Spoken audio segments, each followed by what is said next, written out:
বলে যাই হাত কলমে ভোট চাই, ভোট দিতে ভুলবেন না তারে।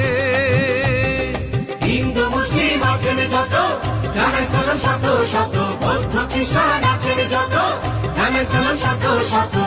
আপনাদের ভোট শুধু চাই।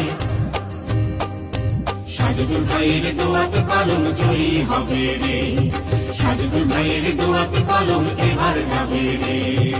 আমরা সবাই বেলকুচিবাসী পণ করেছি শব্দ করে রে, সাজেদুল ভাইয়ের দোয়াতে কলম জয়ী হবে রে, সাজেদুল ভাইয়ের দোয়াতে কলম এবার যাবে রে।